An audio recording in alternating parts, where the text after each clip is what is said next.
నమస్తే, welcome to our channel. నేను సిరి. So ఈరోజైతే మనతో ఒక స్పెషల్ గెస్ట్ ఉన్నారు. సో తన గురించి ఏం చెప్పాలి అంటే, తెలంగాణ ఉద్యమ సమయంలో తన ఒక ఉద్యమకారుడు. తెలంగాణ వచ్చిన తర్వాత అంటే డెప్యూటీ మేయర్ అనమాట, ఫస్ట్ తెలంగాణ డెప్యూటీ మేయర్. అయితే ఇక్కడ ఏంటంటే ఇన్ని రోజులు మన తెలంగాణలో బీఆర్ఎస్ నాయకత్వం ఉండేది. అందులో నుంచి సడన్గా తను బయటికి రావడం జరిగింది. అసలు ఏంటి, అసలు తను ఏమనుకున్నారు, ఏం జరుగుతుంది, ఇప్పుడేం జరగబోతుంది, సో ఇన్ని విషయాల్ని మనతో పంచుకోవడానికి మనతో పాటు ఉన్నారు. తనే బాబా ఫసీదుద్దీన్. నమస్కారం సార్. నమస్తే మేడం. సార్ అంటే ఫస్ట్ అసలు మీరు ఎట్లా ఉన్నారు? ఐఎమ్ హ్యాపీ, చాలా ప్రశాంతంగా ఉన్నా, నిజంగా స్వేచ్ఛగా ఉన్నా.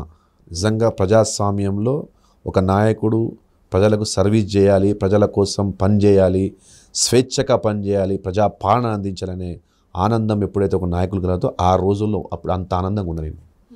గతంలో ప్రతీది ఆంక్షలే, ప్రతీది అడ్డంకాలే, ప్రతీది ఏమైనా నిర్ణయం తీసుకోవాలన్నా ఏమైనా చెప్పాలన్నా కూడా చాలా ఇబ్బందిగా ఉంటుండే. కానీ ఇప్పుడు ప్రజలకు ఏమైనా చేయాలన్న ఆలోచన ఉండి, మంచి ఆలోచన ఉంటే తప్పకుండా దాన్ని అమలు చేసే అంత స్వేచ్ఛ ఆలోచన కలిగించిన ప్రభుత్వం ఈరోజు కాంగ్రెస్ ప్రభుత్వం, నాయకుడు గౌరవ ముఖ్యమంత్రి వారు రేవంత్ రెడ్డి గారు.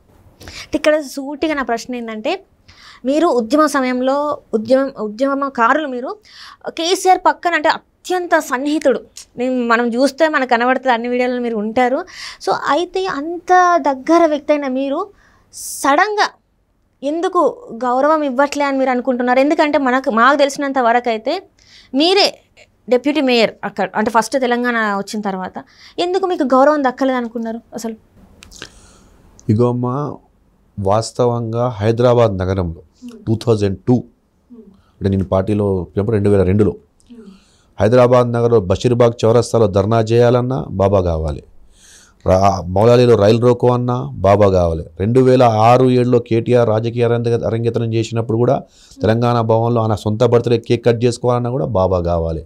ఆయన బర్త్డే కేక్ కట్ చేయడం బాబా, ఎందుకంటే మ్యాన్ పవర్ పబ్లిక్ కావాలంటే మళ్ళీ బాబా కావాలి.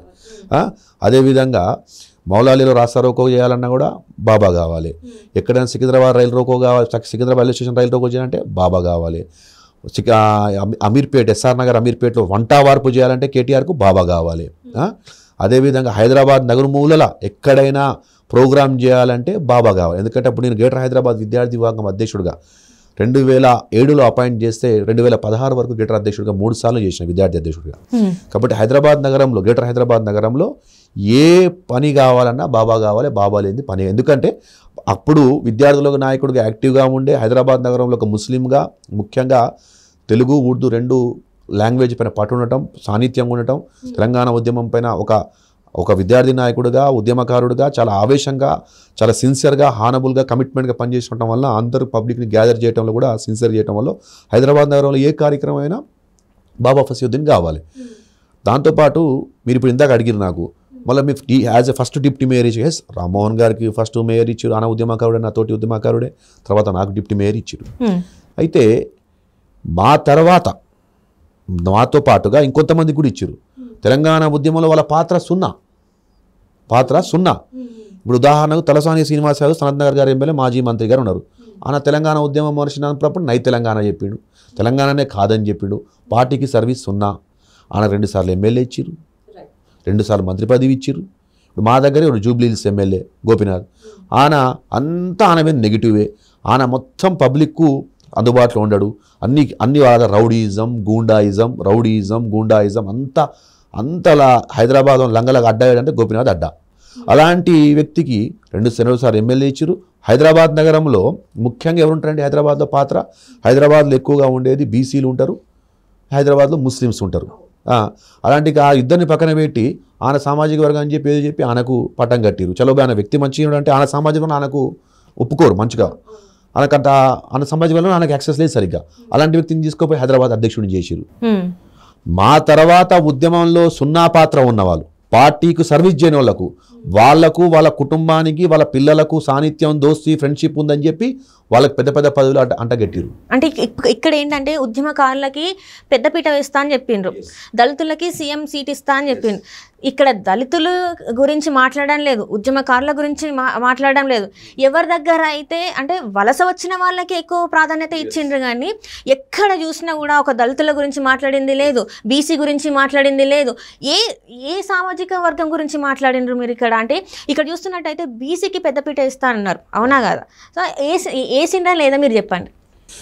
అమ్మ, తెలంగాణ ఉద్యమంలో మేము పోరాడినప్పుడు అంటే నాతో పాటు ప్రతి ఒక్కరు చాలామంది త్యాగాలు, నిజాం కాలేజీలో విద్యార్థులు కానీ, ఏవీ కాలేజీలో విద్యార్థులు కానీ, ఉస్మాన్ యూనివర్సిటీ విద్యార్థి కానీ, షేర్లింగంపల్లి నుంచి మొదలుపెట్టుకుంటే ఎల్బీ నగర్ వరకు ప్రతి ఒక్క డిగ్రీ కాలేజ్, జూనియర్ కాలేజీలో ప్రతి ఒక్క స్కూల్ విద్యార్థులు కానీ అందరూ విద్యార్థులు అందరూ కూడా తెలంగాణ ఎందుకు రావాలన్నా నన్ను అడిగినప్పుడు, అంటే క్లాస్లో మేము తెలంగాణ ఉద్యమం గురించి మేము పిల్లల మోటివేట్ క్లాసెస్లో మేము చెప్తున్నప్పుడు, కాలేజీలకు పోయి క్లాసులు చెప్తున్నప్పుడు ఎందుకు రావాలి తెలంగాణ అని పిల్లలు అడుగుతున్నాం. మమ్మల్ని నీళ్లు, నిధులు, నియామకాలు, దళితులకు, బహుజనులకు, మైనార్టీలకు రాజ్యాధికారం రావాలి అని చెప్తుండే. తెలంగాణ వస్తే నీళ్లు, నిధులు, నియామకాలు, దళితులకు, బహుజనులకు, మైనార్టీలకు రాజ్యాధికారం వస్తుంది అని చెప్పాం. కానీ ఎప్పుడు తెలంగాణ రాష్ట్రం వచ్చి టీఆర్ఎస్ పార్టీ అధికారంలో వచ్చిందో మైనార్టీ అనగానే ఒక వ్యక్తి, ఒకే వ్యక్తి మహమూద్ అలీ అంతే. బీసీ అనగానే ఒక వ్యక్తి, అక్కడే అయిపోయింది. ఎస్సీ దళితులు అనగానే ఒక వ్యక్తి, ఆనే చూపించి దళితులకు ప్రాతినిధ్యం అని చెప్పటం, అక్కడికి ఆపేసారు. పాపం వాళ్ళేమైనా వాళ్ళ యొక్క కమ్యూనిటీలకు, మైనార్టీలకు కానీ, ఇటు బీసీలకు కానీ, ఇటు దళితులకు కానీ అన్యాయం అయితే వాళ్ళ తరపున ప్రాతినిధ్యం వహించి మాట్లాడతారంటే అక్కడ కేసీఆర్ దగ్గర మాట్లాడలేరు. గట్టిగా మాట్లాడితే ఈటల రాజేంద్రన్ లేక బయటికి పోవాలి. అంటే ఇప్పుడు మీరు అన్నారు కాబట్టి నేను అడుగుతున్నా, ఈటల రాజేందర్ గారు మీతో పాటు ఉద్యమంలో అసలు కేసీఆర్ పక్కన ఎప్పుడు ఆయన ఉండేటోడు, ఇప్పుడు మనకు కనబడేటోడు. అట్లాంటిది ఎందుకు ఈటల రాజేందర్ బయటికి వెళ్లాల్సి వచ్చింది? ఎందుకు ఆయన మీద ఇన్ని అభియోగాలు మోపాల్సి వచ్చింది? అసలు వాళ్ళకు నచ్చితే ఇప్పుడు గౌరవ ముఖ్యమంత్రి గారు రేవంత్ రెడ్డి గారు చేసిన అవినీతి కానీ అవి కానీ అన్నీ బయటకు వస్తున్నాయి, చూస్తున్నాం మేము. కాంగ్రెస్ ప్రభుత్వంలో వీళ్ళు చేసిన 9.5 సంవత్సరాలు అయితే అవినీతి చేశారో అన్నీ కూడా బయటికి తీస్తారు ముఖ్యమంత్రి గారు. కానీ అది తీయటంగాను ఆటోమేటిక్గా పాపాలు పండినాయి, బయటకు వస్తూనే ఉన్నాయి. సనత్ నగర్ ఎమ్మెల్యే మాజీ మంత్రి తలసాని శ్రీనివాస్ యాదవ్ గారు గొర్రెల పంపిణీలో ఈరోజు కేసులైనాగా అమ్మ. ప్రభుత్వం కూలిపోగానే నేను కూడా డిప్యూటీ మేయర్ చేసిన, నన్ను డిప్యూటీ మేయర్ చేయకపోతే మళ్ళీ ఒకసారి ఆఫీస్ కూడా పోలేను. ఆఫీస్కు నేను అక్కడ పోయి పేపర్ ముక్క కూడా తీసుకురాలే. డిప్యూటీ మేయర్ అయిపోగానే మళ్ళీ నేను ప్రమాణ స్వీకారం, వేరే డిప్యూటీ మేయర్ ప్రమాణ స్వీకారం అక్కడి నుంచి సీదా వచ్చిన కార్లో, నా ప్రైవేట్ కార్కి ఎక్కాను, వెళ్ళిపోయాను. మళ్ళీ నా ఆఫీస్ కాడ పోయి నా పేపర్ తీసుకోవటం కానీ, నా వాటర్ బాటిల్ తీసుకోవటం కానీ ఏం తీసుకోలేదు. అది మొత్తం ప్రభుత్వ సొమ్ము, నేను అక్కడనే వదిలేసి వచ్చాను. ఆగమేగాల మీద ప్రభుత్వం పడిపోగానే హార్డ్ డిస్క్లు గుంజేసి కంప్యూటర్ల నుంచి కంప్యూటర్లు ఎత్తుకుపోవటం, డాక్యుమెంట్స్ ఎత్తుకొని పోవటం సెక్రటరీ నుంచి, లేదంటే వాళ్ళ ఆఫీసుల నుంచి. ఎందుకంటే దాంట్లో అర్థమైంది ఎక్కడో మీరు తప్పు చేశారు కాబట్టి తప్పంతా కూడా బయటకు వచ్చింది. తప్పు వచ్చింది, కేసెస్ ఫైల్ అయినా, దాన్ని 4 అరెస్ట్ చేశారు, ఒక 5 పదాల్లో ఉన్నారు. అంటే దీన్ని బట్టి ఇక్కడ అంత అవినీతి చేశారు అర్థమైంది. నీకు నచ్చితేనేమో ఇంత పెద్ద అవినీతికారులను దగ్గర పెట్టుకుంటారు. అదే సిన్సియర్గా హానములుగా బహుజన బిడ్డ పనిచేసి తెలంగాణ ఉద్యమంలో పనిచేసి త్యాగాలు చేసిన బహుజన బిడ్డ ఈటల రాజేంద్ర ముందుకుంటేనేమో లేనిపోని ఆరోపణలు చేసి ఆ కేసులు ఈ కేసు ఎండోమెంట్ ఆమెంట్ ఈమెంట్ అని చెప్పి రెవెన్యూ మీ చేతిలో ఉందని చెప్పి జీవోలను సర్వే నంబర్ల కింద మీద చేసి అడ్డమైన కేసులు బుక్ చేస్తారు. మీకు నచ్చకపోతే నచ్చితేనేమో పక్కా అవినీతి, ప్రపంచం మొత్తం వీడు అవినీతి పరుడు అని చెప్పినా కూడా వాళ్ళు మళ్ళీ మంత్రిపై అంటగడతారు. ఇది అంటే ఇక్కడ చూస్తున్నట్టయితే ఇప్పుడు నేను మిమ్మల్ని సూటి ఒకటే ప్రశ్న అడుగుతా, ఏంటంటే ఎందుకు మరి మీరు ఈ 10 సంవత్సరాలలో నోరు ఎందుకు ఇప్పలేరు? ఒకటి వాస్తవం ఏంటంటే అమ్మ, ఏదైనా ఓపిక సహనం అని ఉంటుంది. ఆ ఓపిక సహనం అనేది కోల్పోయిన తర్వాత ఇంకోటి, ఉద్యమంలో పనిచేసిన వాళ్ళకు కొద్దిగా అగ్రెసివ్ నేచర్ ఉంటుంది. అన్యాయం ఒకసారి చూస్తారు, 2 సార్లు చూస్తారు, 3 సార్లు చూస్తారు, 4వ సారి చూడాడు, వాడు సహించాడు బయటకు వచ్చేస్తాడు. ప్రతిరోజు అన్యాయం చేయడం, ప్రతిరోజు మేము ఏ తెలంగాణ రాష్ట్రం కోసం కలలు కన్న తెలంగాణ ఏదైతే శ్రీకాంతాచారి మరుదశ ఉద్యమంలో శ్రీకాంతాచారి 2009లో బలిదానాలు చేశారు. శ్రీకాంతాచారి ఎల్బీ నగర్లో తాను ఆత్మహత్య చేసుకుని శ్రీకాంతాచారి నా విద్యార్థి నాయకుడు, అంటే నేను గ్రేటర్ హైదరాబాద్లో నేను అధ్యక్షుడిని, విద్యార్థి అధ్యక్షుడిని, శ్రీకాంతాచారి సెక్రటరీ, నా తోటి మిత్రుడు. ఆనా మరుదశ ఉద్యమంలో బలిదానం చేశాడు. ఆ బలిదానం దగ్గర నుంచి మొదలుపెట్టి దాదాపు 1000-1500 మంది విద్యార్థులు చాలామంది తెలంగాణ రాష్ట్రం రావాలని త్యాగాలు చేశారు. వాళ్ళ త్యాగాలు నీళ్లు, నిధులు, నియామకాలు, దళితులకు, బహుజనులకు, మైనార్టీలకు అధికారం రావాలి, రాజ్యాధికారం రావాలి, బాగుండాలని చెప్పి వాళ్ళు త్యాగాలు చేసిరు. ఇవి ఇక్కడ చూస్తేనేమో ఒకటే కుటుంబం, తర్వాత దళితులు చూస్తే ఒకటే నాయకుడు, మైనార్టీలు చూస్తే ఒకటే నాయకుడు, బీసీలు చూస్తే ఒకటే నాయకుడు చూపించి వాళ్ళకందరికీ మీరే ప్రాతినిధ్యం వహించడం, ఉద్యమకారులకు కూడా చూస్తే ఎక్కడ ఎవరు లేదు, అవకాశాలు లేవు, ఒకరిని చూపించేసి వాళ్ళ చేతులు కట్టేయటం, మాట్లాడనీయకుండా చేయటం. లిమిట్ పెట్టడం, ప్రతి లిమిట్ ప్రతి దగ్గర క్లాసింగ్ పెట్టడం, చెక్ పోస్ట్ పెట్టడం, మాట్లాడకపోకుండా ఇవన్నీ చేయడం జరిగింది. ఒకసారి చూసాను, రెండుసార్లు చూసాను. తర్వాత నాకు వ్యక్తిగతంగా అయితే ఎవరైతే ఉద్యమాన్ని వ్యతిరేకించారో, తెలంగాణ ఉద్యమాన్ని, ముఖ్యంగా ఇక్కడ గతంలో మంత్రి తలసాని శ్రీనివాస్ యాదవ్ గారు, తననగర్ ఎమ్మెల్యే, ఆయన ఉద్యమాన్ని పూర్తిగా వ్యతిరేకించాడు. మా మీద కేసులు పెట్టించిండు. ఆయన సమైక్యవాద 2004, 2002, 2003, 2004 మంత్రి, ఆయన టీడీపీ హయాంలో మంత్రి 1, 2, 3, 4లో కేసులు పెట్టించిండు. ఆయన మళ్ళా సనత్ నగర్ 2009 ఎమ్మెల్యే, అప్పుడు కూడా మా మీద సనత్ కేసులు పెట్టించిండు. ఆయన ఇప్పుడు గోపినాథ్, ఇక జూబ్లీ ఎమ్మెల్యే, వీళ్ళందరూ కూడా మా ఉద్యమాన్ని వ్యతిరేకించిన వాళ్ళు, మా మీద దాడి చేసిన వాళ్ళు, వాళ్ళకి పెద్దపీట వేసుకుంటూ పోతుర్రు. వాళ్ళు మా మీద దౌర్జన్యాలు చేసి అధికారం మళ్ళీ టీఆర్ఎస్ పార్టీలో వచ్చిన తర్వాత ఇంకా దౌర్జన్యాలు ఎక్కువయ్యేది. ఆహా బిడ్డ, మేము అక్కడున్న అధికారమే, ఇక్కడున్న అధికారమే, సమైక్య పాలన కూడా మేము అధికారంలో ఉన్నాం, తెలంగాణ వ్యతిరేకించినాం, మళ్ళీ తెలంగాణ వచ్చినా మేము మళ్ళీ ఇక్కడికి వచ్చినా మేము అధికారంలో ఉంటాం, మీ సంగతి చెప్తాను చెప్పి మా మీద కేసులు పెట్టిపోయడం. అధికార పార్టీలు ఒకే పార్టీలో ఉన్న పెట్ట మాపైన ఈ మాగంటి గోపినాథ్ కానీ ఆ అనుచరులు కానీ మా మీద ప్రతి దాని మీద కేసులు పెట్టేయటం, మా ఆఫీస్ తీపియటం, మా ఇంటి మీద దాడి చేయటం, మా కుటుంబ సభ్యుల మీద కేసు పెట్టడం, మా యొక్క మస్జిద్ల పైన కేసులు పెట్టేయటం, ఒకటా రెండా చెప్పుకుంటే సమయం సరిపోదు. అలాంటి అంత వికృత చాష్టాలు, అన్ని అడ్డమైన కేసులు, అన్ని హరాస్మెంట్ చేసిండు మాగంటి గోపినాథ్. ఈ చేసిన విషయాలన్నీ కూడా కేటీఆర్కి చెప్పిన, కవితకి చెప్పిన, కేసీఆర్కి చెప్పిన, సంతోష్ రావుకి చెప్పిన, హరీష్ రావుకి చెప్పిన, ఉన్న పెద్ద తలకాలు ఏవైతే కుటుంబ తలకాలు ఉన్నా మొత్తం చెప్పిన. ఎందుకంటే మిగతా వాళ్ళు ఎవరు చెప్పినా నడవదు కదా. హైదరాబాద్ పద్మారావు చెప్పి నడవదు, లేకపోతే ఇంకోలోకి పోయి చెప్తే నడవదు, ఎటదాని చెప్పి నడవదు. ఎవరైతే పెద్ద తలకాలు ఉన్నా 5 పెద్ద తలకాలు అందరూ చెప్పిన. నన్ను బాధ పెడుతున్నారు, నన్ను మెంటల్ హరాస్మెంట్ చేస్తున్నారు, నన్ను అడ్డమైన కేసులు పెడుతున్నారు, నన్ను కాదు నా అనుచరుల పైన కేసు పెట్టి, చివరగా నా ఇంటికి ఎవరైనా వచ్చిపోతే వాళ్ళ పైన కేసులు పెట్టిరు, నా ఇంటికి ఎవరైనా వచ్చిపోతే వాళ్ళ భౌతిక దాడులు చేసిరు. ఇలాంటి అన్నీ ఉన్నాయని చెప్పినా కూడా పట్టించుకోలే. లాస్ట్కి ఒకరోజు ఒక సొంత, ఇప్పుడు వినండి, నేను కార్పొరేటర్ను, డిప్యూటీ మేయర్ చేశా. ఈ పార్టీకి 2001-2 నుంచి పార్టీలో ఉద్యమకారుడిగా ఉన్నాను, సీనియర్ లీడర్ను.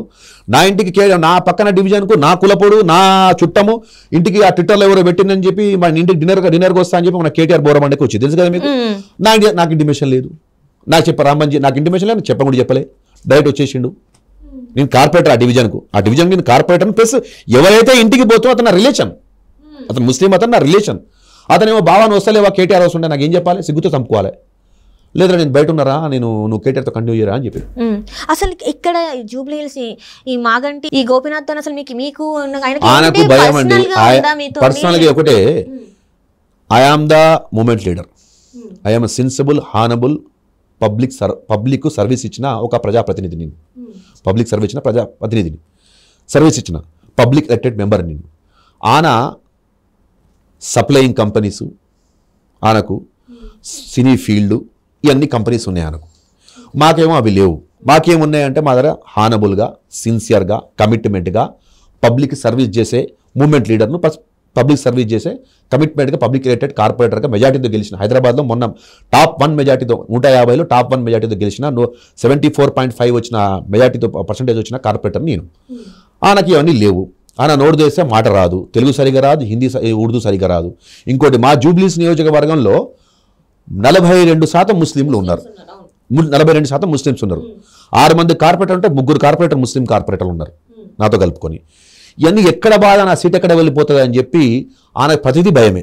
ఇంకోటి, ఎవరికైతే కాన్ఫిడెంట్గా లీడర్ నిజంగా కాన్ఫిడెంట్ ఉంటే ఎంతమంది బలవంతులు వచ్చినా శక్తివంతులు వచ్చినా నా లీడర్షిప్ నాకుంటుందని భయం ఉండదు. ఈ బలహీనుడు, భయపడే వ్యక్తి, తప్పులు చేసే వ్యక్తికి ఇంట్లో కంకర రాయబడ్డా కూడా భయపడుతున్నాడు. అట్లనే ఆయనకు ప్రతి ఒక్కరితో భయం. నేను నా ఒక్కరి మీద దాడని కాదు, గతంలో కేటీఆర్కు ఎన్నోసార్లు చెప్పినాం. ఒక షఫీ అనే కార్పొరేటర్ ఆయనను బాధ పెడితే ఆయన పార్టీ వదిలి వెళ్ళిపోయాడు పాపం. వెంగళరావు నగర్ కార్పొరేటర్ మాగంటి గోపినాథ్ సామాజిక వర్గం చెందినవాడే, చౌదరి పాపం, కమ్మ సామాజిక వర్గం, చౌదరి సమాజం చెందిన వ్యక్తి పాపం, వెంగళరావు నగర్ కార్పొరేటర్ కిలారి మనోహర్ అని. ఆయన పైన ఆ కేసులు పెట్టించి భౌతిక దాడులు చేపించాడు ఆయన పాపం. ఆయన పార్టీ వదిలేసి బీజేపీకి వెళ్ళిపోయాడు, ఆయన బీఆర్ఎస్ నుంచి గెలిచి. తర్వాత టీఆర్ఎస్ గెలిచిన ఇసు కూడా బీసీ బిడ్డ సంజయ్ గౌడ్ మీద కేసులు పెట్టి పాపం కోవిడ్లో అన్నం డిస్ట్రిబ్యూషన్ చేస్తుంటే ఆయన కోవిడ్లో సర్వీస్ చేస్తుండు, నువ్వెవర్రా అని చెప్పి ప్రెసిడెంట్ కార్పొరేటర్ మీద దాడి చేపించి కొట్టి ఉల్టా కేసులు పెడితే పాపం ఆయన నెక్స్ట్ టైం టికెట్ పోదు నాకు వద్దని చెప్పి ఆయన పక్క జరిపాడు. ఇంకోటి, గోకుల్ థియేటర్ ఓనర్ సదాశివ యాదవ్ గారని, ఆయనను కార్పొరేటర్ ఆయన మీద దాడులు చేయించాడు, ఆయన మీద కేసులు పెట్టారు. వాళ్ళ ఆయన మీద కేసులు పెట్టి ఆయన బిజినెస్ బాగా హరాస్మెంట్ చేశాడు, ఆయన రాజకీయాలు పక్కన వెళ్ళిపోయాడు. ఇప్పుడు మా షఫీ అనే మైనార్టీ కార్పొరేటర్ అయితే వాళ్ళ నాన్నగారు చచ్చిపోతే పాపం కోవిడ్లో పాపం నాన్నగారు హార్ట్ పేషెంట్, ఇంట్లో కార్డియాక్ అరెస్ట్ చనిపోయారు. మసీద్కు శివరాత్రి శివాన్ రానికుండా ఆపిండాను. ఇంత క్రూరాలిటీ, ఇంత క్రిమినాలిటీ ఉన్న వ్యక్తి. ఇవన్నీ కూడా కేటీఆర్ దృష్టికి తీసుకుపోయినామన్నా, అన్ని పెద్ద తీసుకుపోయినామా, తీసుకుపోయినా కూడా పట్టి చూసి చూడకుండా పోవటం ఎందుకు? కారణం ఏంటంటే మాగంటి గోపనాథ్ మీద మితికి మీరిన ప్రేమ అనకు.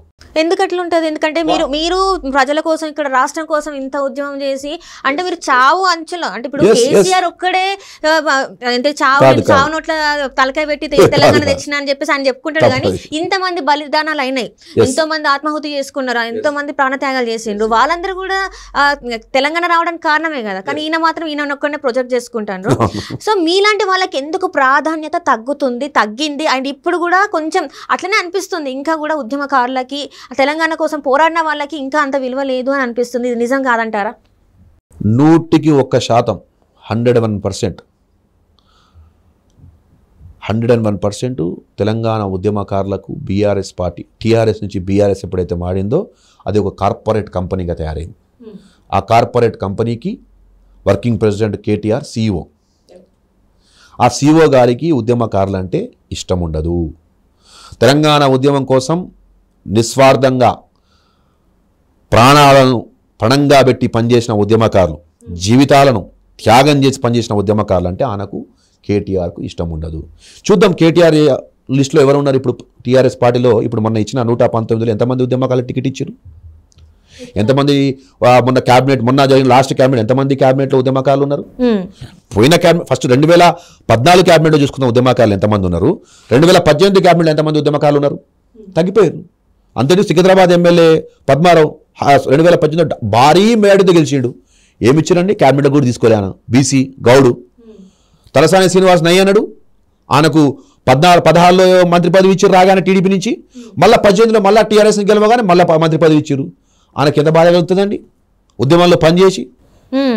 అంటే అంటే ఉంటమో పోతాం కూడా తెలియని ఉంటమో పోతాం కాదమ్మా. ఒకనొక దశలో ఆ మౌలాలి రైలు రోకొన్నప్పుడు కానీ తర్వాత కొన్ని సందర్భాల్లో కానీ ఇప్పుడు ఒక IPS పోలీస్ అధికారి పాపం పేరు తీసుకుంటే బాగుండదు అంటే ఆయనకు ఇప్పుడున్న సమైక్య పాలకులు ఉద్యమాన్ని అనగతొక్కడానికి సామవేమ దండాలని కూడా ఉపయోగించారు వాళ్ళు.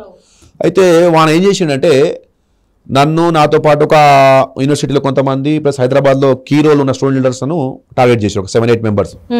నన్ను ఒక పోలీస్ శాఖలో ఒక శాఖ మెయిన్ శాఖను తీసుకుపోయినాను. తీసుకుపోయి ఆఫీస్ కాడ పెట్టారు. పొద్దున అయిపోయింది, సాయంత్రం అయిపోయింది, రాత్రి 11:30-12 అవుతుంది. సరే ఏంది మీరు కేసు బుక్ రిమైండ్ చేస్తే చేయండి. దాదాపు రాత్రి పొద్దున్న పట్టుకొచ్చారు. పొద్దున్న 6ంటికి డైరెక్ట్ బెడ్రూమ్ నుంచి తీసుకుపోయినాను. డైరెక్ట్ ఇంట్లో ఇచ్చారు. మా డోర్లు బగలు కొట్టారు.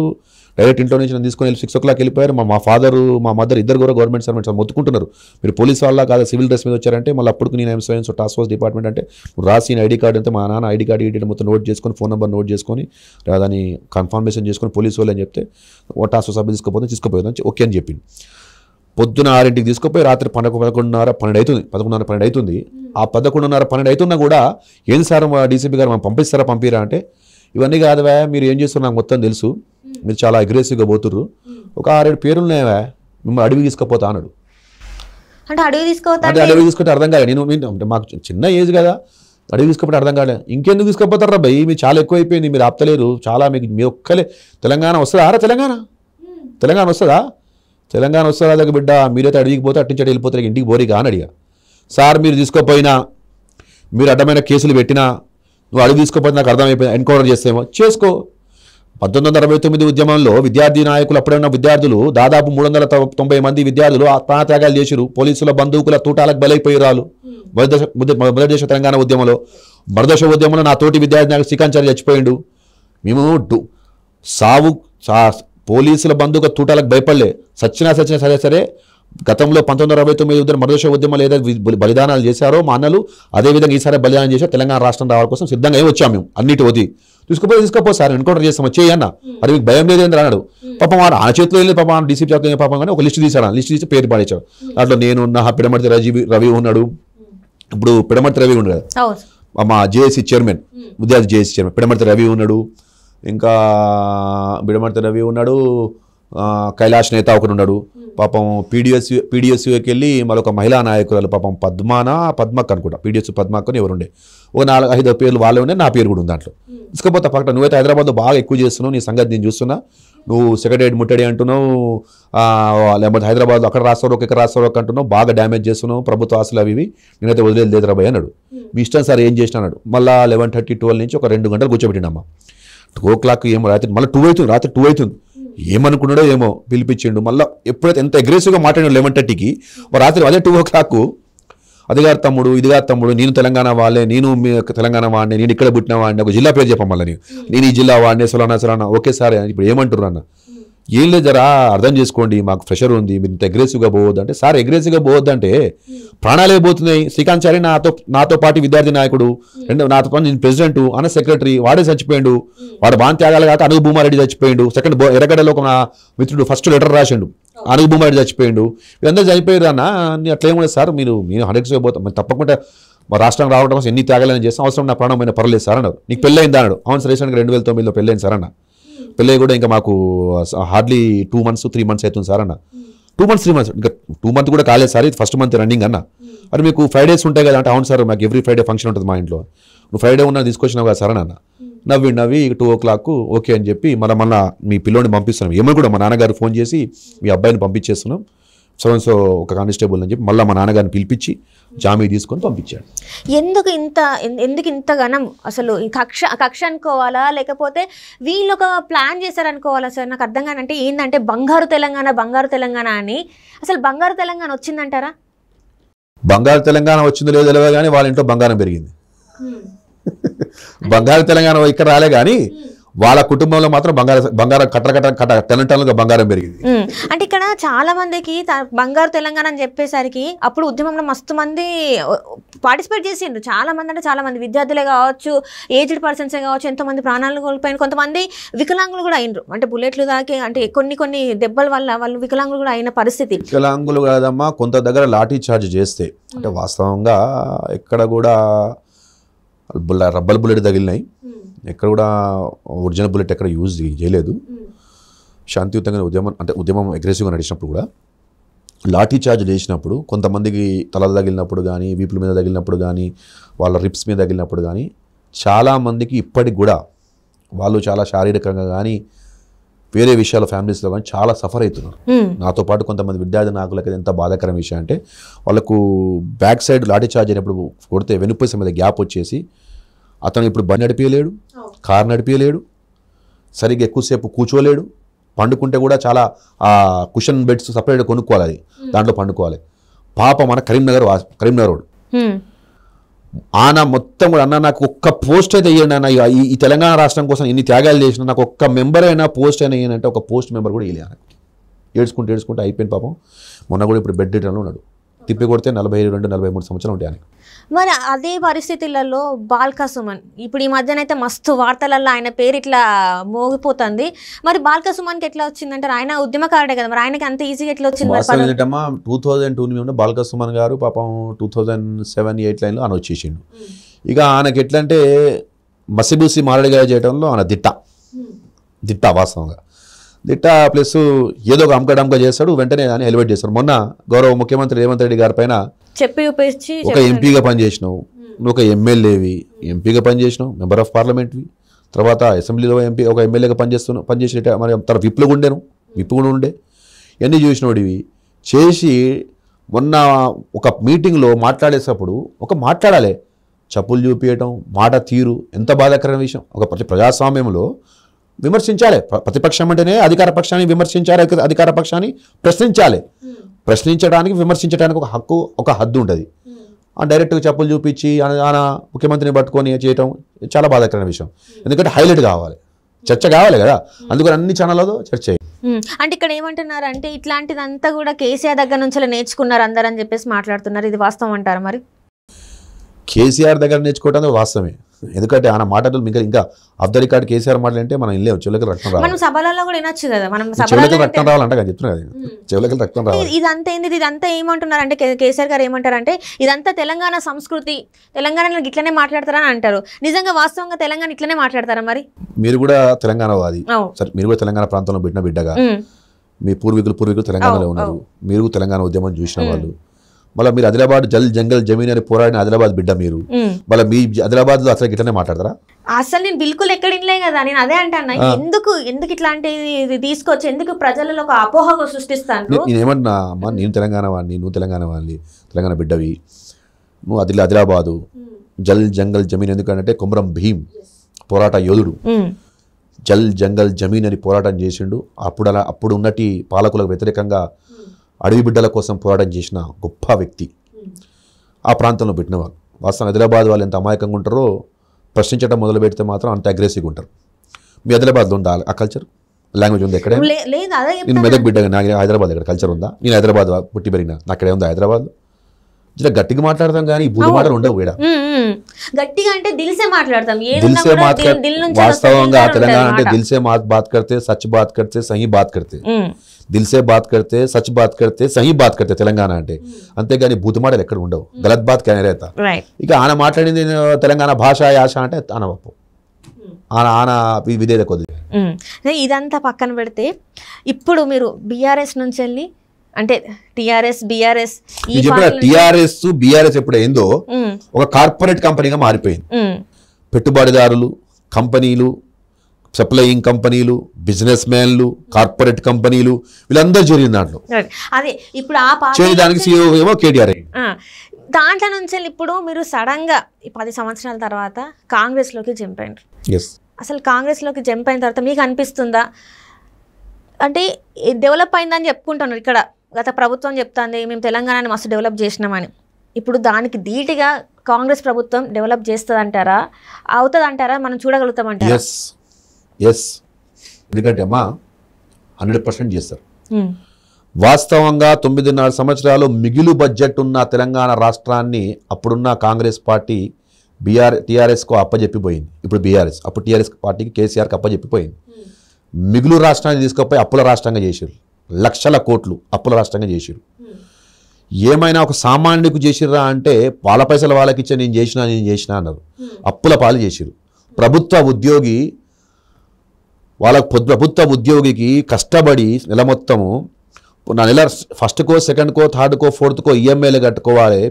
బిడ్డ పెళ్లి కోసం అప్పులు చేస్తే అప్పులు కట్టుకోవాలి. ఇల్లు కట్టుకుంటే ఇల్లు కోసం చేసిన అప్పులు కట్టుకోవాలంటే 10వ తారీఖు, 11వ తారీఖు, 15వ తారీఖు, 20వ తారీఖు కూడా శాలరీ వేసారు. అంటే అప్పుల పాలు ఇట్లా చేసి పడేసారు తెలంగాణ. ఇప్పుడున్న గౌరవ ముఖ్యమంత్రి వారి రేవంత్ రెడ్డి గారి నాయకత్వంలో కాంగ్రెస్ ప్రభుత్వం, ఎందుకంటే తెలంగాణ ఇచ్చిందే కాంగ్రెస్ అమ్మ. వాస్తవం ఇదైతే ఇప్పుడు నేను తెలంగాణ వాదిగా వాస్తవంగా బీఆర్ఎస్ పార్టీలో బీఆర్ఎస్ ఉన్నప్పుడు కూడా ఒకటైతే వాస్తవం గ్రహించా, జో సచ్చాయి అది వినాల్సిందే, వాస్తవం ఏదో సత్యం ఏదో అది నమ్మాల్సిందే. పోరాటం ఎంత చేసినప్పుడు ఎవరేం పోరాటం చేసినప్పటికీ కూడా ఒక రాష్ట్రంలో బిల్లు పాస్ కావాలంటే పార్లమెంట్లోకి అవుతుంది. పార్లమెంట్లో అది కూడా ఎవరు ఏ పార్టీ అయితే మెజార్టీ అధికారంలో ఉంటుందో, మెజార్టీ అధికార పార్టీ ఉండాలి, అంటే మెజార్టీ ఉండాలి, ఆ పార్టీయే పార్లమెంట్లో బిల్లు పాస్ చేస్తుంది, ఆ పార్టీ బిల్లు పార్లమెంట్ చేస్తుంది. అప్పుడు 2014లో అధికారంలో ఎవరుండే? కాంగ్రెస్ పార్టీ ఉండే. సోనియమ్మ గారు తెలంగాణ ఉద్యమంలో దాదాపు ఎంతోమంది ప్రాణ త్యాగాలు చేశారు. విద్యార్థుల త్యాగాలు, బలిదానాలు చూసి తప్పకుండా రాష్ట్రం ఇవ్వాలని చెప్పి వెంటనే పక్క తెలుగు రాష్ట్రంలో, ఎందుకంటే సమైక్య రాష్ట్రంలో తెలుగు రాష్ట్రం తెలుగు రాష్ట్రం ఆంధ్రప్రదేశ్లో పార్టీ మొత్తం కొలాప్స్ అయిపోతుంది, పార్టీ ఇబ్బంది అవుతుంది, అక్కడ పార్టీ మనుగడ కష్టమవుతుంది అని ఆయన తెలిసిన అప్పటికి కూడా ఇంటెలిజెన్స్ ఐబీ రిపోర్ట్ ఇచ్చినప్పుడు కూడా లేదు తెలంగాణ రాష్ట్రం ఇవ్వాలి, బలిదానాలను మనం తెలంగాణ ఆత్మ బలిదానాలు అయిన పిల్లలయ్యి వాళ్ళని గౌరవించాలి, ఇంకా ఆపాలి, అయిన బలిదానాలను ఆపాలి అంటే వెంటనే తెలంగాణ రాష్ట్రం ఇవ్వాలి, ఇంకా రాజకీయాలు వద్దు. తల్లిగా ఆమె ఆలోచించి, ఇక్కడ ఆమె కూడా మాతృమూర్తి కదా, ఆమె ఆలోచించి సోనియమ్మ గారు ఆలోచించి తప్పకుండా తెలంగాణ ఇవ్వాలని చెప్పి, త్యాగాలు వద్దని ఆపాలని చెప్పి సోనియమ్మ ఆ రోజు తెలంగాణ రాష్ట్రం ఇచ్చి ఢిల్లీలో ఏమో పార్టీని కలిపేస్తా అని చెప్పారు. హైదరాబాద్ ఎయిర్పోర్ట్ రాగానే నేను ముప్పటి చేస్తా అన్నాడు. చెప్పినా కదా తల్లి, ఢిల్లీలో ఏమో కలిపేస్తా అన్నారు, సాష్టాంగ నమస్కారం చేసి కలిపేస్తా అన్నారు. హైదరాబాద్ ఎయిర్పోర్ట్ దగ్గర నేనే సింగిల్ పోటీ చేస్తా అన్నాడు. అది అలవాటు. అక్కడ నుంచి నమ్మక ద్రోహం చేస్తున్నట్టే కదా, అంటే ఒక కట్టప్ప లాగానే ఇక్కడ కూడా సోనియమ్మకి వెన్నుపోటు పొడిచినట్టుగా కాంగ్రెస్ చేసారు అంటున్నా కదా. అందుకనే 10 ఏళ్ళు ప్రజలు ఓపిక చూసారు. 11వ ఏదో ఏం చేసారు, ప్రజలు పెద్ద కట్టప్ప చేసారు, ప్రజలే కట్టప్ప అయ్యారు. పోటు పొడిస్తే దిక్కుదినాలే కూడా పోయినాయి అనుకుర్రా ఎవరైనా? ఇక్కడ తెలంగాణ తీసుకొచ్చింది నీళ్లు నియామకాలు అని చెప్పేసి, నీళ్లు నిధులు నియామకాలు, ఈ 3 చాలా ప్రజలు నమ్మిండ్రు. నీళ్ళు వచ్చినాయా, నియామకాలు అయినాయా, నిధులు వచ్చినాయా, ఒకసారి మాకు తెలవాలి. 10 సంవత్సరాలు అసలు ఏం జరిగింది? మీది ఎక్కడమ్మా? ఆదిలాబాద్. మాది మంచిర్యాల పక్కన ఏదో కృష్ణ ఉందా? గోదావరి. నాకు తెలిసి గోదావరి ఉంది. ఊరు మంచి నీళ్ళు వచ్చినాయి, గోదావరి నీళ్ళు వచ్చినాయా? లేవు, ఇప్పటికీ లేవు.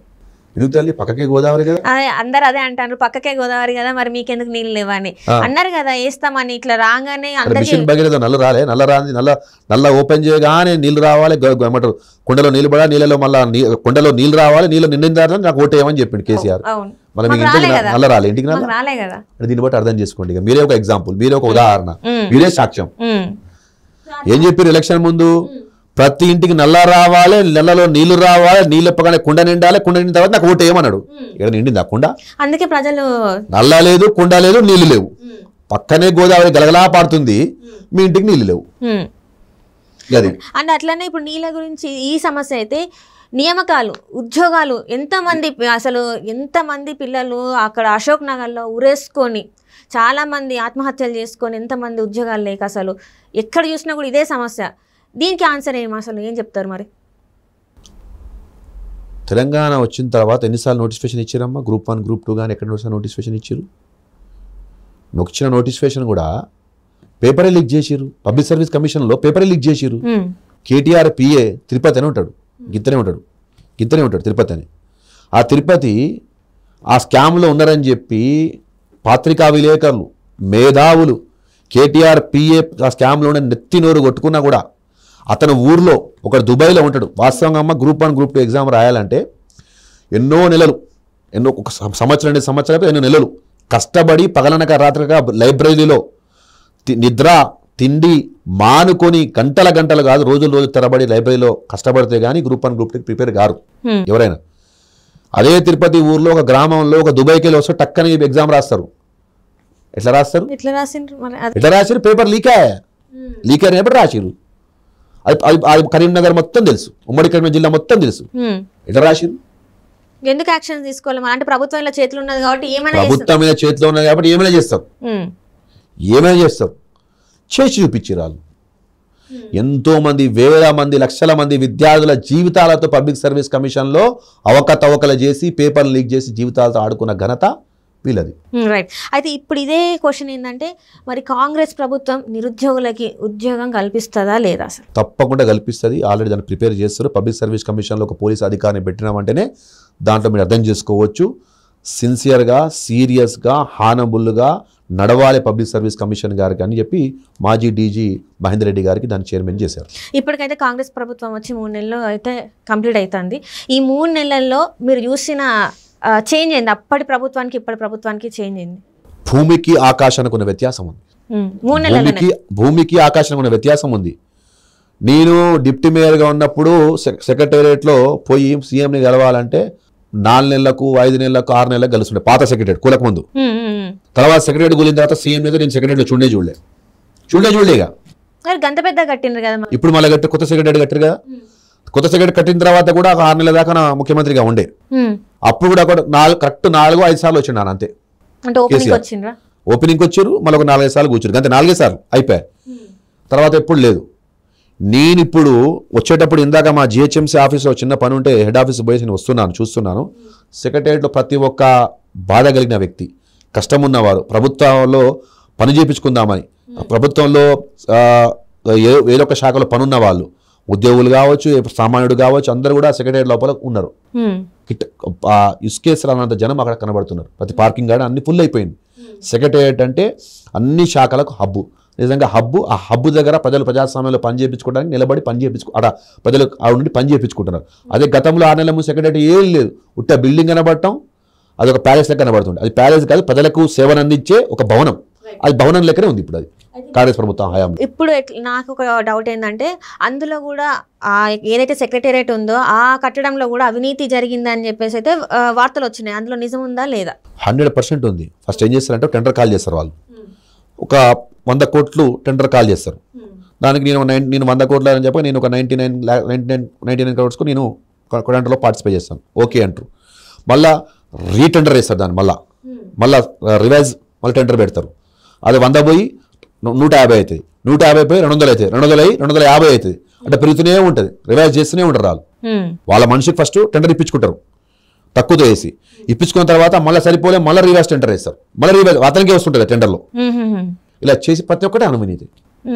ఇప్పుడు కూడా పైన చూడడానికి అది ప్యాలెస్ లెక్క కనబడుతుంది కానీ లోపల మాత్రం చాలా వరకు నాసి రకమైనవే వాడినని కూడా వస్తున్నాయి. మరి అందులో వాస్తవం అది ఇనాగ్రేషన్ కాకముందే సంఘటన జరిగింది కదా అమ్మ, పైన కూలింది కదా, ఫైర్ యాక్సిడెంట్ అయింది కదా, కూలింది కదా, పడిపోయింది కదా, వర్షం నీళ్ళు లోపల పోయినాయి కదా, ఎంత గట్టిగా వాడేది అర్థం చేసుకోవాలి. మొత్తం వాళ్ళ కంపెనీలే, వాళ్ళకి సంబంధించిన కంపెనీలే ఉంటాయి, పేర్లు చేంజ్ అవుతాయి, ఒకటే కంపెనీలకు పేర్లు వస్తాయి. ఎందుకు ఇంత అవినీతికి పాల్పడ్డారంటారు? మరి బంగారు తెలంగాణ కోసం అభివృద్ధి చేస్తామని చెప్పిండ్రు, అసలు అభివృద్ధి జరిగిందా లేదా? ఇది ఒకటే క్వశ్చన్. అంటే హైదరాబాద్లో జరిగిన అభివృద్ధి తెలంగాణ వచ్చినాక ఈ గవర్నమెంట్ చేసిందా, లేకపోతే ఇంత ముందు ఉన్నాయి? ఎప్పుడంటే ఇప్పుడు ఏం చెప్తున్నారంటే మెట్రో మేము తీసుకొచ్చినామని చెప్తారు. మరి ఇది ఎంతవరకు వాస్తవం ఉంది చెప్పండి. స్వర్గీయ వైఎస్ రాజశేఖర రెడ్డి గారు ఉన్నప్పుడే మెట్రో ప్లాన్ అయిందమ్మా, అప్పుడే మెట్రో వచ్చింది, ఆయన ఉన్నప్పుడే వచ్చింది. ఇప్పుడైతే ఓఆర్ఆర్ రెంకులు వేస్తుర్రో కేటీఆర్ గారు, ట్విట్టర్ గారు, ఆ ఓఆర్ఆర్ కట్టింది కూడా స్వర్గీయ వైఎస్ రాజశేఖర గారు ఉన్నప్పుడే అది అమలైంది. ఇప్పుడు ఐటీ అంటున్నారు. గతంలో మాజీ ముఖ్యమంత్రి ఇప్పుడు చంద్రబాబు నాయుడు గారు ఆనున్నప్పుడే సైబర్ టీవీ టవర్ వచ్చింది. అక్కడే వచ్చిన దాన్ని రంగులేసి పొడుగు చేసి నేనేసిన అంటే ఎట్లా? వీళ్ళు చెప్పుకుంటాను కదా, అదే చెప్తున్నా కదా. సిద్ధాంతం ఏంటంటే ఒకే అబద్ధాన్ని 100 సార్లు చెప్తారు, దాన్ని నిజంగా చూపిస్తారు. ఒకే అబద్ధాన్ని 100 సార్లు చెప్తారు, దాన్ని నిజంగా చూపిస్తారు. ఇది వరకు వెన్నతో పెట్టిన విద్య కేసీఆర్ కానీ, కేటీఆర్ కానీ, హరీష్ రావు గారు కానీ, ఇంకెవరికైనా కానీ. అంటే ఇక్కడ కేసీఆర్ గారు అంటే గత ప్రభుత్వ మన ముఖ్యమంత్రి, మాజీ ముఖ్యమంత్రి కేసీఆర్ గారు ప్రజల మధ్యలో ఉన్నారా లేరా? ఫామ్ హౌస్కి అంకితమైనరా? ప్రజల మధ్యలో ఉంటే, ప్రభుత్వంలో ప్రజల మధ్యలో ఉండి ప్రజలకు అందుబాటులో ఉంటే ఆదిలాబాదు, ఉమ్మడి ఆదిలాబాదు, ఉమ్మడి కరీంనగర్, ఉమ్మడి మెదక్, ఉమ్మడి ఖమ్మం, ఉమ్మడి నల్గొండ, ఉమ్మడి మహబూబ్ నగర్లో చిత్తుగా ఎందుకు పోతారమ్మా? ముఖ్యమంత్రిని కలవాలంటే ఒక ఎమ్మెల్యేనే కలవలేడు. సామాన్యుడు ఒక ఓటర్ ఎక్కడ కలుస్తాడు తల్లి? ఒక ఎమ్మెల్యేనే కలవలేడు, ఒక సామాన్యుడు ఎక్కడ కలుస్తాడు? క్యాబినెట్ మంత్రి గెలవాలంటే ఎన్నోసారి చీదరించి పంపించేసిర్రు. క్యాబినెట్ మంత్రులే ఒకసారి నాకు సీఎం గారు కేసీఆర్ గారిని కలిపిమని చెప్తే క్యాబినెట్ మంత్రులనే పంపించేసారు. పేర్లు చెప్పే బాగుండదు ఇప్పుడు, ఇక వాళ్ళని వెనక తిప్పి పంపించేసారు. చివరికి సిగ్గుపోతే ఒకసారి లోపల పంపించి బయట పంపించమని అడిగిన ఒక క్యాబినెట్ మంత్రులు కూడా ఉన్నారు. అలాంటి సందర్భాలు ఉన్నాయి. ఎందుకు మరి ఆయనకి వ్యతిరేకత లేకుండా పోయింది? అంటే ఆ టైంలో ఇప్పుడు ప్రజలు ఓటేసి ఓడిపించిండే తప్ప ఎప్పుడు కూడా ఆయన గురించి ఎక్కడ బయట ఎప్పుడు ఎవరు ఎందుకు మాట్లాడలేదు? ఇగోండమ్మా, ఇప్పుడు కొన్ని వాస్తవాలు కొన్ని సమయం వరకే ఆపగలుగుతాం, నిజాన్ని కొంత సమయం వరకే దాన్ని చీకట్లో పెట్టగలుగుతాం. కానీ అది తప్పకుండా 100 రెట్లు 100 రెట్లు ఎక్కువ వెలుగుతో బయటకు వస్తుంది. వస్తుంది ఈరోజు. అది బాబా ఫసీద్ రూపంలో కావచ్చు, బొంతు రామ్మోహన్ రూపంలో కావచ్చు, సుమన్ రెడ్డి గారి రూపంలో కావచ్చు, ఈటల రాజేంద్ర రూపంలో కావచ్చు, ఇంకేమైనా రూపంలో కావచ్చు, బయటకు వస్తూనే ఉంది అది వాస్తవం చెప్పడానికి. రైట్. అది ఇక్కడ చూస్తున్నట్టయితే మన ఇక్కడ తెలంగాణలో 1.5%తోనే మన కాంగ్రెస్ ప్రభుత్వం సీట్లు వచ్చినాయని చెప్పేసి అంటారు. అంటే 1.5 అంటే 1.5 మాత్రం మెజారిటీ, అంటే ఎక్కువ ఉన్నాయి సీట్లు, అంతకన్నా ఎక్కువ.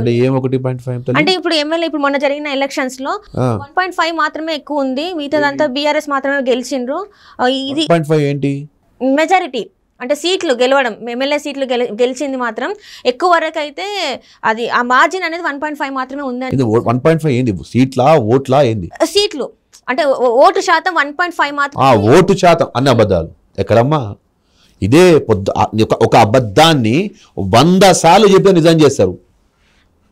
ఇప్పుడు నల్గొండ జిల్లా దాన్ని పట్టుకొని ఇప్పుడు అంటున్నారు కదా కాంగ్రెస్. నేను ఏమంటున్నా తల్లి, 1.5 వచ్చిన ఓట్లలో బీఆర్ఎస్ కు కాంగ్రెస్ కు వచ్చిన ఓట్లలో 1.5 అంటారు కదా. లెక్కలు తీద్దాం, కూర్చోమని చెప్పండి. నల్గొండకు పోతాం. ఉమ్మడి నల్గొండ జిల్లా ఒక సూర్యాపేట కూడా గెలిచారు జగదీశ్వరరెడ్డి గారు. మిగతా మొత్తం కూడా కాంగ్రెస్ పార్టీ గెలిచింది. ఖమ్మం పోదాం, 0 ఉమ్మడి ఖమ్మం జిల్లా. అలా ఒక్క సీటు కూడా రాలే. మొత్తం కూడా కాంగ్రెస్ పార్టీ గెలిచింది. ఒక్కొక్కల మెజార్టీ 30,000, 40,000, 50,000, 60,000. ఉమ్మడి మహబూబ్ నగర్ పోదాం, 40,000, 30,000, 50,000. ఉమ్మడి కరీంనగర్ పోదాం, 30, 20, 40, 50. ఉమ్మడి మెదక్ పోదాం, ఉమ్మడి వరంగల్ పోదాం, 30, 40, 50. అంటే గెలిచింది ఓన్లీ హైదరాబాద్ లోనే అంటారా? హైదరాబాద్ లో గెలిచిరు. ఒకటే అబద్ధాన్ని 100 సార్లు చెప్పి పబ్లిక్ లో అపోహ, మాకు బీఆర్ఎస్ పెద్ద తేడా ఏం లేదు, మాకు కాంగ్రెస్ పెద్ద తేడా లేదు, బీఆర్ఎస్ కాంగ్రెస్ పెద్ద తేడా లేదు, ఓన్లీ 1.5 తేడా ఓటింగ్ పర్సంటేజ్ అని చెప్పి ట్విట్టర్ బేబీ లెక్కలేసి పవర్ ప్లాంట్ ప్రాజెక్ట్ అని చెప్పి తెలంగాణ భవన్ లేసి లెక్కలేసి ఇది నిజం ఎట్లా? అందరూ కూర్చొని మాట లెక్కలేద్దాం పారి 119 సీట్లలో బీఆర్ఎస్కి ఎంత వచ్చినాయి ఓట్లు, కాంగ్రెస్ పార్టీకి ఎంత వచ్చిన సీట్లు ఇద్దాం. చాలాసార్లు నేను ఆశ్చర్యపోతుండే, కాంగ్రెస్ పార్టీకి వచ్చిన మెజార్టీ చూసుకుంటే ప్రతి ఒక్క క్యాండిడేట్కు 30,000, 40,000, 50,000, 60,000 ఉంది మెజార్టీ చూసుకుంటే. మళ్ళీ ఆయన 1.5 ఎట్లయినా ఉంటుంది. 1.5 ఎప్పుడు ఉంటుంది అంటే 5,000, 10,000, 3,000, 2,000 గెలిస్తే ఉంటుంది. కాంగ్రెస్ పార్టీ ఒక్కొక్క అభ్యర్థి 30,000, 40,000, 50,000, 60,000 దిగేశారు. మరి ఇప్పుడు గద్ద దించే అవకాశాలు ఉన్నాయి కాంగ్రెస్ పార్టీని అని చెప్పేసి అంటున్నారు కదా. ఇప్పుడు వీళ్ళే అంటున్నారు, బీఆర్ఎస్ నేతలే అంటున్నారు. వాళ్ళు ప్రజలు వాళ్ళని తిరస్కరిస్తారు, ప్రజలు వాళ్ళని చిదరించుకుంటారు, ప్రజలు వాళ్ళని దగ్గరానిస్తలేరు. ఏదో అబద్ధాలు చూసి మసిబూసి మారడికాయ చేసి ఒక అబద్ధాన్ని నిజంగా చేయడానికి 100 సార్లు చెప్పి ప్రయత్నం చేస్తారు. కానీ గద్ద దించడం ఎవరి వల్ల కాదు, ఎవరి చేత కాదు. రేవంత్ రెడ్డి గారు నాయకత్వంలో 5 ఏళ్ళు కాదు 10 ఏళ్ళు కాంగ్రెస్ ప్రభుత్వం ఉంటుంది. హస్తం తన నేస్తం తెలంగాణ ప్రజలకు నేస్తంగా నిలబడుతుంది. 10 ఏళ్ళు కాంగ్రెస్ పార్టీ అధికారంలో ఉండబోతుంది. దాన్ని ఎవ్వరూ కదల్పలేరు. ఇంకొకటి, రేవంత్ రెడ్డి గారికి మరొక ఆక్సిజన్ బూస్టింగ్ లెక్క తెలంగాణ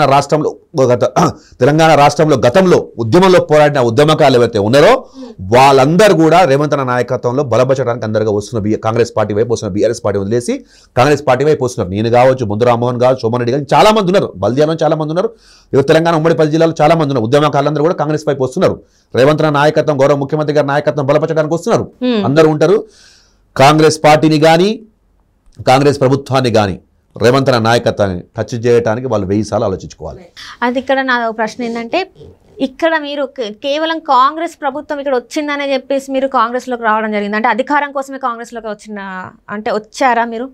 మేము అధికారం కోసం రాలే తల్లి. నేను వచ్చినప్పుడు కూడా వాళ్ళతో ఏం చెప్పినా అంటే, వాస్తవంగా రాగానే ఏదైనా మా ఎమ్మెల్యే ఎంపీలు అయితే లేవు. ఇప్పుడు మాకు ఎంపీని అడగలేదు, లేకపోతే ఏమైనా కార్పొరేషన్ ఏమని చెప్పి ఏం అడగలేదు.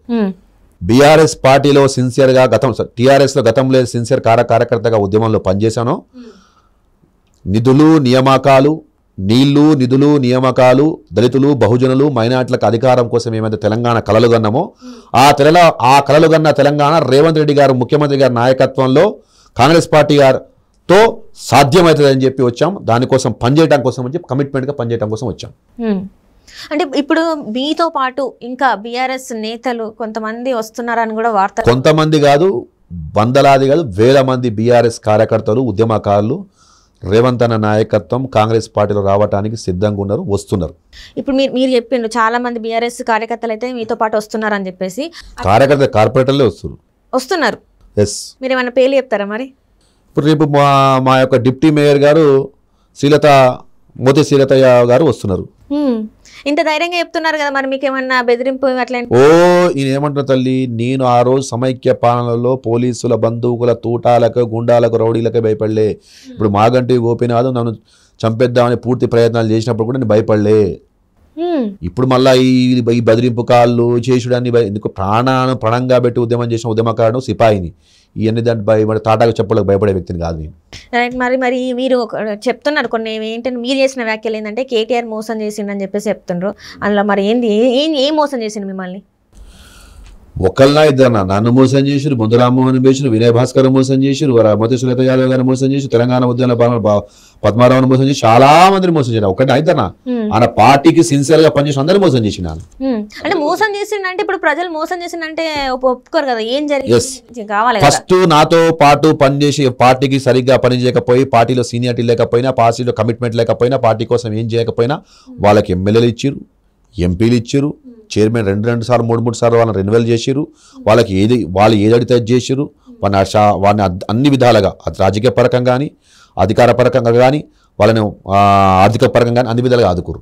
మేము ఈ పార్టీ కోసం జీవితం మొత్తాన్ని త్యాగం చేసి ఆర్థికంగా కోల్పోయి రాజకీయ పరంగా కోల్పోతున్నప్పుడు కూడా మమ్మల్ని ఆదుకోలేదు.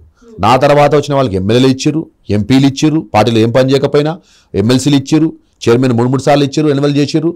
అదే మాకు హైదరాబాద్లో డిప్యూటీ మేయర్ అంటే డమ్మీ పోస్ట్ అమ్మ. వాస్తవంగా డమ్మీ. ఎందుకంటే మేయర్ ఎప్పుడైతే 15 రోజులు బయటికి వెళ్ళిపోతే అప్పుడు మేయరు కమిషనర్కు ఛార్జ్ ఇస్తే కమిషనర్ అప్పుడు డిప్యూటీ మేయర్ ఛార్జ్ ఇస్తాడు. సైన్లెస్ పవర్లెస్ పోస్ట్ అది. అలాంటి పోస్ట్ ఇచ్చి మేము నేను పోటీ చేయాలంటే జబర్దస్తి పోటీ చేయించి ఆడ డిప్యూటీ మేయర్ ఇచ్చారు. మేయర్ అన్నారు, తర్వాత డిప్యూటీ మేయర్. ఓకే, మేయర్ కూడా నా తోటి రామ్మోహన్ గారికి ఇచ్చారు, ఉద్యమకారుడు సహచరుడే కాబట్టి బహుజన బిడ్డ. ఓకే, తర్వాత మళ్ళీ సెకండ్ టైము నేను పోటీ చేయను, కేటీఆర్ గారు నేను పోటీ చేయను అంటే నువ్వే పోటీ చేయాలి, నువ్వు నాకు మెజార్టీని ఇవ్వాలి, నీకు మళ్ళీ డిప్యూటీ మేయర్ ఇస్తున్నా, ఎందుకంటే ఇప్పుడు మేయర్ ఉమెన్ రిజర్వ్డ్ కాబట్టి నువ్వే హైదరాబాద్ కంట్రోల్ చేయాలి, నువ్వు బాగా పనిచేసినావు గతంలో డిప్యూటీ మేయర్గా, నువ్వు హైదరాబాద్ని కంట్రోల్ చేయాలి, నీకు ఆ శక్తి ఉంది, నువ్వు మంచి ఉర్దూ మరియు తెలుగు లాంగ్వేజ్ మీద పట్టు ఉంటుంది, సబ్జెక్ట్ ఉంటుంది, నీకు జిహెచ్ఎంసీ యాక్ట్ మీద బాగా అవగాహన ఉన్నది, నువ్వు కౌన్సిల్ని కూడా కంట్రోల్ చేయగలుగుతావు, అవసరం అనుకుంటే కౌన్సిల్లో మేయర్ని ఆప్షన్ చేసి నిన్ను కూర్చోబెడతాం అని చెప్పి అన్ని మసిబూసి మారడగాయలు చేసి కేటీఆర్ 100 సార్లు చెప్పి అబద్ధాలు చెప్పి మోసగించి నన్ను మళ్ళీ కార్పొరేటర్ పోటీ చేయించింది. అంటే ఇక్కడ ఏంది మీకు పదవుల మీద ఆశ ఉందంటారా? చెప్తున్నా, పోటీ చేయించారు. పోటీ చేయించి 2 నెలల టైం ఉండే, 2 నెలల టైంలో కూడా నువ్వే డిప్యూటీ మేయర్ అన్నారు. ఇక ఓకే అని చెప్పిన. ఎప్పుడైతే అనౌన్స్మెంట్ అయ్యే టైం వచ్చిందో 24 hours ముందు ఫోన్లే బంద్ అయిపోయినాయి అందరి. టీవీ చూసుకుంటున్నాం, mayor Vijayalakshmi Gadwal, deputy mayor మోతేశీలత అని. అది పదవుల మీద ఎప్పుడు ఆశ లేదు తల్లి. పదవుల మీద ఆశ కానీ అధికారం పైన ఆశ కానీ ఉంటే 14 సంవత్సరాలు ఉద్యమం చేయకపోతుండే మేము. 14 సంవత్సరాలు నేను ఉద్యమం చేయకపోతుండే. ఆ ఉద్యమంలో చెప్తున్నా, నేను నా యంగెస్ట్ లైఫ్, నా యవ్వన తరం మొత్తం తెలంగాణ ఉద్యమంలో రోడ్ల పైన రాస్తా రోకోలు, ధర్నాలు, లాఠీ దెబ్బలు, కేసులు, జైలు గోడలను ముద్దాటం, ఇదే సరిపోయింది నాకు.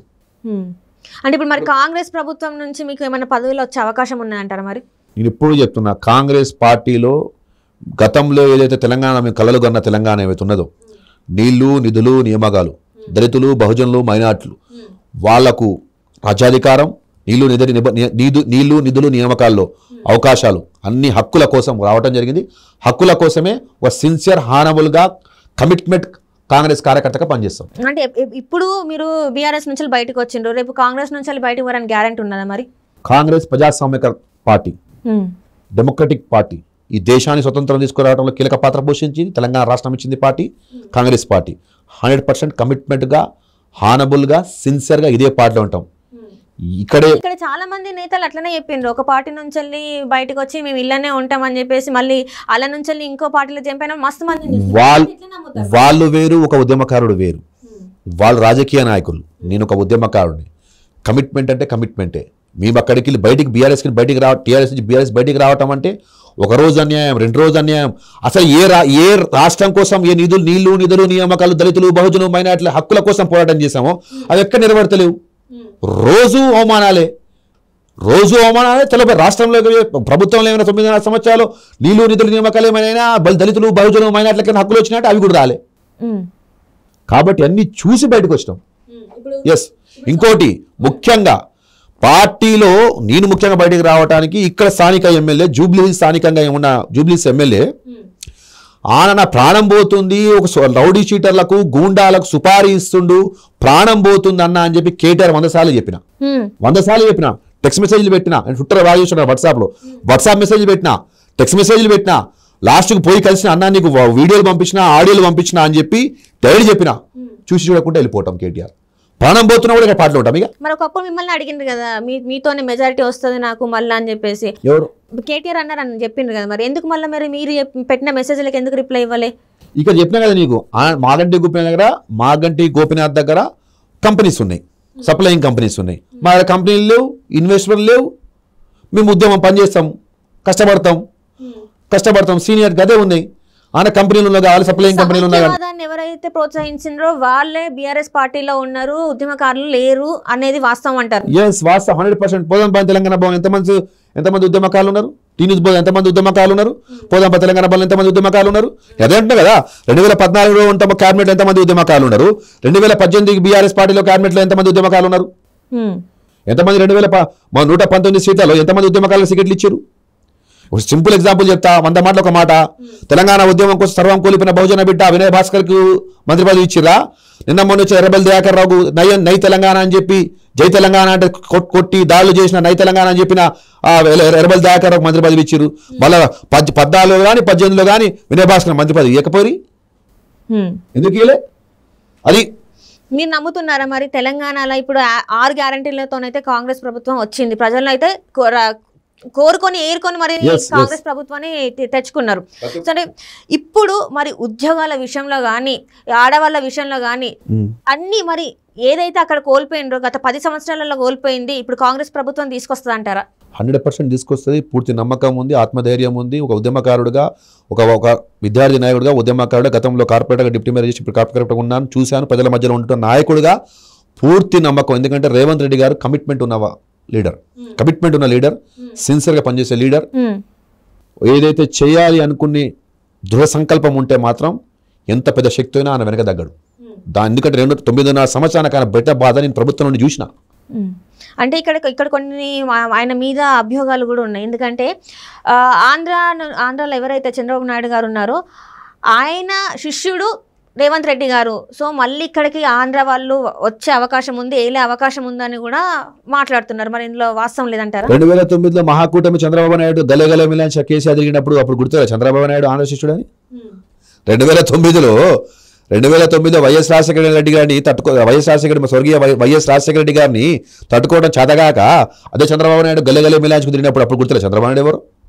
అప్పుడు టీడీపీ పార్టీ అప్పుడు సమైక్యవాదం గుర్తుకు రాలేదా? మళ్ళీ అప్పుడు ఒక లెటర్ నార్మల్గా ఒక లెటర్ తీసుకొని చంద్రబాబు నాయుడు అంతా కూడా క్లియర్ అయిపోయారు. మీకు ఇష్టం ఉంటే చంద్రబాబు నాయుడు మంచి, మీకు ఇష్టం లేదు చంద్రబాబు నాయుడు ద్రోహి. ఇక్కడ తెలంగాణలో కూడా పోటీ చేయకపోవడానికి కారణం కూడా అందుకే మన రేవంత్ రెడ్డి గారిని గెలిపించడానికి మన టీడీపీ పార్టీ పోటీ చేయలేదనే వార్తలు కూడా వస్తున్నాయి. ఆయన ఓటు బ్యాంకు చీలకుండా ఉండడానికి. ఇగోండమ్మా, వాస్తవంగా మొన్న జరిగిన ఎన్నికలలో చంద్రబాబు నాయుడు గారు ఇక్కడ పోటీ చేయలేదంటే అక్కడ పార్టీని మొత్తం కూడా మొత్తం కొలాబ్ చేసిండు కదా. ఇక తలసాని శ్రీనివాసరావు ఎవరు? టీడీపీ. మాగంటి గోపినాథ్ ఎవరు? టీడీపీ. అరకెపూడి గాంధీ ఎవరు? టీడీపీ. వివేక్ ఎవరు? టీడీపీ. ముఠా గోపాల్ ఎవరు? హైదరాబాద్ చెప్తాను నేను, టీడీపీ. ఎర్రబెల్లి దయాకర్ రావు ఎవరు? టీడీపీ. ప్రకాష్ గౌడ్ ఎవరు? టీడీపీ. అందరిని తీసుకొచ్చిన తర్వాత పార్టీని మొత్తం కేసీఆర్ మొత్తం కొలాబ్ చేసిన తర్వాత కొత్త కార్యకర్తలు పెట్టాలని మొత్తం దాని పార్టీని మొత్తం కూడా కేసీఆర్ దాన్ని నాశనం చేసిండు. వాళ్ళకి ఇష్టం ఉంటే చంద్రబాబు నాయుడు చాలా మంచివాడు, వాళ్ళకి ఇష్టం లేదు వాళ్ళకి పడలేదంటే అన్న బూచి కింద చూపిస్తారు. చంద్రబాబు నాయుడు అని కాదు, వైఎస్ రాజశేఖర రెడ్డి అని కాదు, ఎవరని కాదు, కేసీఆర్కు ఒక వ్యక్తి నచ్చితే నెత్తి మీద కూర్చోబెట్టుకుంటాడు. నచ్చలేదంటే మంచివాడిని కూడా చెడవాడి కింద చూపిస్తాడు. అంటే ఇప్పుడు ఈ కోవలో మీరు ఈటల రాజేందర్ గారు చాలా మంది ఇదే ఈటల రాజేందర్ ఉద్యమం అనేటప్పుడు పక్కన కూర్చొని రాజేందర్ బహుజన బిడ్డ, ఈటల రాజేందర్ గొప్ప వ్యక్తి, లెఫ్టిస్ట్ భావజాలం కలిగిన వారు, చాలా పెద్దగా మాట్లాడిరు. అదే సడన్ గా అధికారంలో రాగానే ఈటల రాజేందర్ గారు కొద్దిగా అట్టి కాగానే పాపం చేసింది ఏం లేదు, ఆయన భయం కేసు ఆలోచించి రాగానే ఈటల రాజేందర్ మీద ఆరోపణలు చేసిరు, కేసులు పెట్టిరు, పక్కన బయటపడేసారు. ఇట్లనని కాదు నేను చెప్తున్నా ఏంటంటే ఈ నస్తేనేమో స్వర్గీయ టైగర్ నరేంద్ర, ఆలి నరేంద్ర గారు ఉండే, నచ్చనేమో టైగర్ నరేంద్ర బాయ్సాబ్ బీసీ బహుజన బిడ్డ, తెలంగాణ పులి బిడ్డ, షేర్ అన్నారు. నచ్చకపోతే పాపం సస్పెండ్ చేసిరు పాపం వాళ్ళను. తర్వాత ఈటల రాజేందర్ గారు బహుజన బిడ్డ బీసీ అని చెప్పి చాలా అద్భుతంగా గురించి పొగిడిర్రు. నచ్చలే, వెంటనే తీసి పక్కన పెట్టేసిరు. తర్వాత మన మాజీ ఎంపీ, మా సినీ యాక్టరు మా విజయశాంతి గారు, ఆమె తల్లి తెలంగాణ పార్టీని టీఆర్ఎస్ పార్టీ విలీనం చేసింది, మెదక్ నుంచి ఎంపీ గెలిపించారు. నచ్చిన రోజులు ఆమె బాగా పెట్టిర్రు, నచ్చలే కథమని పక్కన పడేసిరు. అట్లే వాళ్ళకి నచ్చితే ముద్దు చేస్తారు, లేకపోతే తంతారా, నచ్చితే నెత్తికెక్కించుకుంటారు, వాళ్ళకి అవసరం తీరితే మళ్ళీ కాళ్ళ కింద తొక్కేస్తారు. రైట్. అంటే ఇక్కడ తెలంగాణ వచ్చిన తర్వాత బీఆర్ఎస్ పార్టీలో అసలు ఎవరు సీఎం? అంటే కేసీఆర్ సీఎమా, లేకపోతే కేటీఆర్ సీఎమా, లేకపోతే హరీష్ రావు సీఎమా? ఆ ముగ్గురు ఎవరు? వాళ్ళంతా ఒకటే. So thank you so much sir, మీరు మా స్టూడియోకి వచ్చి మీ విలువైన సమయాన్ని మాతో పాటు కేటాయించినందుకు. అండ్ చాలా విషయాలు మీరు షేర్ చేసుకున్నారు. అండ్ మీరు కాంగ్రెస్లో ఇంకా మంచి అంటే పదవులకి వెళ్ళాలి, అండ్ తెలంగాణ రాష్ట్రాన్ని ఇంకా అభివృద్ధి వైపు తీసుకెళ్లాలని మనస్ఫూర్తిగా కోరుకుంటున్నాను సార్. ధన్యవాదాలు. జై హింద్, జై కాంగ్రెస్.